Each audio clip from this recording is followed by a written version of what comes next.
সুপ্রিয় শ্রোতা, শুনছেন মালয়েশিয়া প্রবাসীদের জন্য বাংলায় একমাত্র ডিজিটাল রেডিও বন্ধু। আমাদের স্টুডিওর ঘড়িতে এখন মালয়েশিয়ার সময় রাত ৮টা, বাংলাদেশ সময় সন্ধ্যা ৬টা। আপনাদের স্বাগত জানাচ্ছি আজকের সংবাদে।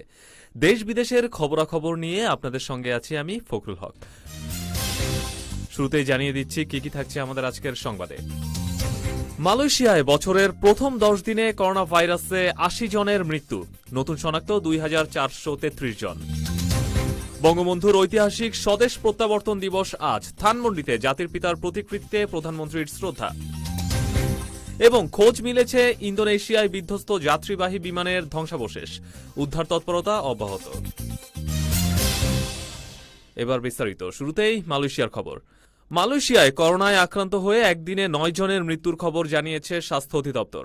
এছাড়া আরও ২,৪৩৩ জনের দেহে ভাইরাসটির অস্তিত্ব শনাক্ত হয়েছে। এতে এখন পর্যন্ত মৃতের সংখ্যা বেড়ে হয়েছে ৫৫১ জন, আর মোট শনাক্তের সংখ্যা ছাড়িয়েছে ১,৩৬,০০০। এছাড়া আজ একদিনে আরও ১,০০০-এরও বেশি করোনা রোগী সুস্থ হয়েছেন। স্বাস্থ্য বিভাগের মহাপরিচালক ড নূর হিসাম আবদুল্লাহ আজ এক বিবৃতিতে এসব তথ্য জানিয়েছেন। এর আগে তার ফেসবুক পোস্টে নতুন বছরের প্রথম ৯ দিনে রেকর্ড ৭১ জনের প্রাণহানির তথ্য জানিয়ে উদ্বেগ প্রকাশ করেন তিনি।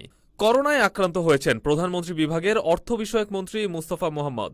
আজ তার কার্যালয় থেকে এক বিবৃতি দিয়ে এই তথ্য জানানো হয়েছে। এতে বলা হয়েছে, নিবিড় পর্যবেক্ষণের জন্য গতকাল করোনা শনাক্ত হওয়ার পরে রাতেই রাজা পেরেমপুয়ান জয়নব হাসপাতালে ভর্তি করা হয়েছে। তবে তিনি স্থিতিশীল রয়েছেন বলেও ওই বিবৃতিতে জানানো হয়েছে। করোনা তাণ্ডবের মধ্যে প্রবল বন্যায় বিপর্যস্ত মালয়েশিয়ার জনজীবন। এখন পর্যন্ত ১.৫ লাখেরও বেশি মানুষ ঘরছাড়া হয়েছেন। শুধু পাহাং রাজ্যেই গৃহহীন হয়েছেন ৩০,০০০ মানুষ। অন্তত ৬ জনের মৃত্যুর খবর পাওয়া গেছে। রেলপথ ও সড়কে জলমগ্ন হয়ে পড়ায় ভেঙে পড়েছে এসব এলাকার যোগাযোগ ব্যবস্থা। অনেকে সরকারি আশ্রয় কেন্দ্রে দিন কাটালেও বেশিরভাগ মানুষই খোলা আকাশের নিচে রয়েছেন বলে অভিযোগ রয়েছে। এদিকে মৌসুমী বায়ুর প্রভাবে পূর্ব মালয়েশিয়া জুড়ে ভারী বৃষ্টিপাতের সতর্কতা জারি করেছে আবহাওয়া অধিদপ্তর মেট মালয়েশিয়া। এই সতর্কতা লাবুয়ান সহ জহুর, পাহাং, সারাওয়াক ও সাবারাচে আগামীকাল পর্যন্ত বহাল থাকবে। সুপ্রিয় শ্রোতা, শুনছেন মালয়েশিয়া প্রবাসীদের জন্য একমাত্র ডিজিটাল বাংলা রেডিও বন্ধু। এবারে জানিয়ে দিচ্ছি বাংলাদেশের গুরুত্বপূর্ণ সংবাদগুলো। আজ ১০ই জানুয়ারি, জাতির পিতা বঙ্গবন্ধু শেখ মুজিবুর রহমানের ঐতিহাসিক স্বদেশ প্রত্যাবর্তন দিবস। মহান মুক্তিযুদ্ধের মাধ্যমে স্বাধীন সার্বভৌম বাংলাদেশ প্রতিষ্ঠার ২৪ দিন পর পাকিস্তানের বন্দিদশা থেকে মুক্ত হয়ে স্বদেশে ফেরেন জাতির পিতা বঙ্গবন্ধু শেখ মুজিবুর রহমান। বাংলাদেশের স্থপতির প্রত্যাবর্তনে পূর্ণতা পায় স্বাধীনতা সংগ্রামের বিজয়। বঙ্গবন্ধুর স্বদেশ প্রত্যাবর্তন নিয়ে আরও শুনতে পারবেন সংবাদের শেষ অংশের সেলিব্রিটি খবরে। এদিকে স্বদেশ প্রত্যাবর্তন দিবস উপলক্ষে সকালে ধানমন্ডিতে বঙ্গবন্ধু শেখ মুজিবুর রহমানের প্রতিকৃতিতে শ্রদ্ধা জানিয়েছেন বঙ্গবন্ধু কন্যা প্রধানমন্ত্রী শেখ হাসিনা। প্রধানমন্ত্রী ও দলীয় সভাপতির পক্ষে সিনিয়র নেতাদের সাথে নিয়ে শ্রদ্ধা জানান আওয়ামী লীগের সাধারণ সম্পাদক, সড়ক পরিবহন ও সেতুমন্ত্রী ওবায়দুল কাদের। পরে দলের পক্ষ থেকেও শ্রদ্ধা জানান তিনি। এই সময় ওবায়দুল কাদের বলেন, স্বাধীনতার ৫০ বছর পরও এখনও পরাজিত শত্রুরা তৎপর। জনগণকে সাথে নিয়ে সাম্প্রদায়িক এই অপশক্তিকে পরাজিত করে বঙ্গবন্ধুর সোনার বাংলা গড়ে তোলা হবে। এবার আন্তর্জাতিক সংবাদ। ৬২ জন আরোহী নিয়ে ইন্দোনেশিয়ার রাজধানী জাকার্তা থেকে উড্ডয়নের পর সাগরে বিধ্বস্ত বিমানটির কিছু ধ্বংসাবশেষ ও চিহ্ন উদ্ধার করা হয়েছে। আজ সকালে বোয়িং 737 নামের ওই বিমানটির এসব ধ্বংসাবশেষ খুঁজে পান দেশটির উদ্ধারকর্মীরা। ইন্দোনেশিয়ার উদ্ধার ও অনুসন্ধান সংস্থার প্রধান বাগুস পুরোহিত জানিয়েছে, আজ তারা ২টি পয়েন্ট থেকে কিছু সংকেত শনাক্ত করেছেন, যেগুলো বিধ্বস্ত বিমানটির স্ন্যাক্স বক্স থেকে এসে থাকতে পারে। বিমানের ধ্বংসাবশেষের খোঁজে এখনও উদ্ধার তৎপরতা চলছে। গতকাল জাকার্তা বিমানবন্দর থেকে উড্ডয়নের ৪ মিনিট পরেই নিয়ন্ত্রণ কক্ষের সাথে যোগাযোগ বিচ্ছিন্ন হয়ে যায় শ্রীবিজয়া এয়ার প্যাসেঞ্জার নামের বিমানটির। পরে বিমানবন্দর থেকে ২৪ কিলোমিটার উত্তরে লাকি দ্বীপের কাছে এটি বিধ্বস্ত হয়েছে বলে শনাক্ত করা হয়। এদিকে ইন্দোনেশিয়ার পশ্চিমাঞ্চলে ভারী বৃষ্টিপাতের কারণে সৃষ্ট ভূমিধসে অন্তত ১১ জন নিহত হয়েছেন। আহত হয়েছেন আরও ১৮ জন। আজ ইন্দোনেশিয়ার জাতীয় দুর্যোগ ব্যবস্থাপনা বোর্ড বিএনপিবির বরাত দিয়ে এ খবর জানিয়েছে বার্তা সংস্থা রয়টার্স। এবার খেলার সংবাদ। ক্রিকেট। বাংলাদেশের বিপক্ষে ৩ ম্যাচের ওয়ানডে ও ২ ম্যাচের টেস্ট সিরিজ খেলতে ঢাকায় পৌঁছেছে সফরকারী ওয়েস্ট ইন্ডিজ ক্রিকেট দল। বাংলাদেশ সময় সকাল ১০:৩০টার দিকে ক্যারিবীয়দের বহনকারী বিমানটি ঢাকার হযরত শাহজালাল আন্তর্জাতিক বিমানবন্দরে অবতরণ করে।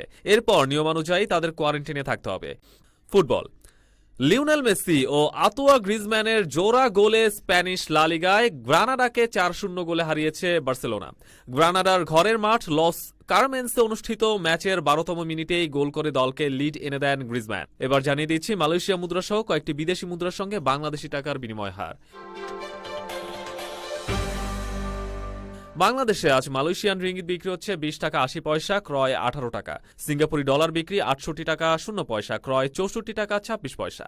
এছাড়া মার্কিন ডলার বিক্রি 86 টাকা 80 পয়সা এবং ক্রয় 84 টাকা। তবে ব্যাংক ও প্রতিষ্ঠান ভেদে এই হারে কিছুটা তারতম্য হতে পারে। এবার থাকছে সেলিব্রিটি খবর। মহান নেতার স্বদেশ প্রত্যাবর্তনে পূর্ণতা পায় বাঙালির স্বাধীনতা সংগ্রামের বিজয়। বিশ্বজুড়ে জাতি পরিচিতি পায় বীর বাঙালি হিসেবে। এই স্বদেশ প্রত্যাবর্তনকে অন্ধকার হতে আলোর পথে যাত্রা হিসেবে আখ্যায়িত করেন স্বয়ং বঙ্গবন্ধু শেখ মুজিবুর রহমান। 1971 সালের 25 মার্চ কালরাতে স্বাধীনতাকামী বাঙালি জাতির উপর পাকিস্তানি সামরিক বাহিনীর আক্রমণ শুরুর পরই ধানমন্ডির বাড়ি থেকে গ্রেফতার হন বঙ্গবন্ধু। বাঙালি যখন স্বাধীনতার জন্য যুদ্ধ করছে তখন বঙ্গবন্ধু পাকিস্তানের কারাগারে ফাঁসির হুকুমের আসামি। বাঙালির চূড়ান্ত বিজয় অর্জিত হওয়ার পর বিশ্বনেতারা বঙ্গবন্ধুর মুক্তির দাবিতে সোচ্চার হয়ে ওঠেন। পরাজিত পাকিস্তানি শাসক গোষ্ঠী আন্তর্জাতিক চাপে শেষ পর্যন্ত বঙ্গবন্ধুকে মুক্তি দিতে বাধ্য হয়। পাকিস্তানের কারাগারে বন্দী থাকার পর বঙ্গবন্ধু মুক্ত হন 1972 সালের 8 জানুয়ারি। ওই দিন সকাল 6টায় পৌঁছান লন্ডনের হিথ্রো বিমানবন্দরে।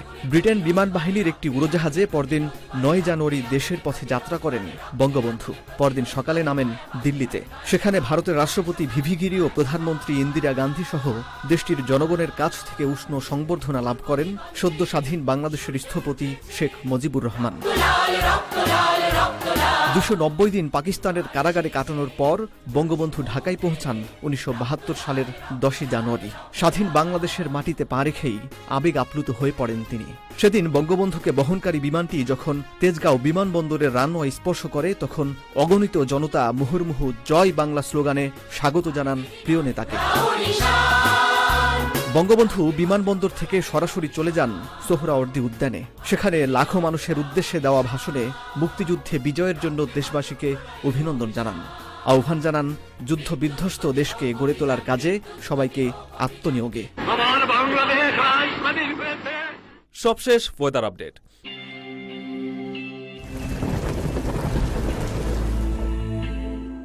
আবহাওয়া বিভাগের তথ্য অনুযায়ী এই মুহূর্তে মালয়েশিয়ার রাজধানী কুয়ালালামপুরের তাপমাত্রা 27 ডিগ্রি সেলসিয়াস, যা বজায় থাকতে পারে রাত 10টা পর্যন্ত। রাত 11টায় তাপমাত্রা 1 ডিগ্রি কমে হতে পারে 26 ডিগ্রি, যা বহাল থাকতে পারে রাত 3টা পর্যন্ত। এরপর আরও 1 ডিগ্রি কমে রাত 4টায় তাপমাত্রা হতে পারে 25 ডিগ্রি সেলসিয়াস। একই তাপমাত্রা বজায় থাকতে পারে আগামীকাল সকাল 9টা পর্যন্ত। এছাড়া এখন কুয়ান্তানের তাপমাত্রা 24 degree Celsius, Johor Bahru, Kota Bharu, মালাকায় 25 ডিগ্রি, Alor Setar, Kuching, Ipoh, Kota Kinabalu ও কুয়ালা তেরেঙ্গানুতে 26 ডিগ্রি এবং George Town, Sandakan, Shah Alam, Kota Kinabalu, Subang Jaya, Petaling Jaya ও পুত্রজায়ার তাপমাত্রা 27 ডিগ্রি সেলসিয়াস। এই মুহূর্তে কুয়ালালামপুরের কোথাও কোথাও বৃষ্টি হচ্ছে আর মৃদু বাতাস বইছে উত্তর পূর্ব দিক থেকে, যার গতিবেগ ঘন্টায় সর্বোচ্চ 10 কিলোমিটার। বাতাসের আর্দ্রতা 80%। কুয়ালালামপুরে এখন বায়ুমানের সূচক বা AQI 30, যা ভালো মানের। রাজধানীতে আগামীকাল সূর্যোদয় হবে ভোর 7:05। সুপ্রিয় শ্রোতা, এই ছিল আমাদের আজকের সংবাদে। দেশ বিদেশের খবর নিয়ে আবারও হাজির হব আগামীকাল একই সময়। সবাই ভালো থাকবেন, নিরাপদে থাকবেন, এই প্রত্যাশায় বিদায় নিচ্ছি আমি ফখরুল হক।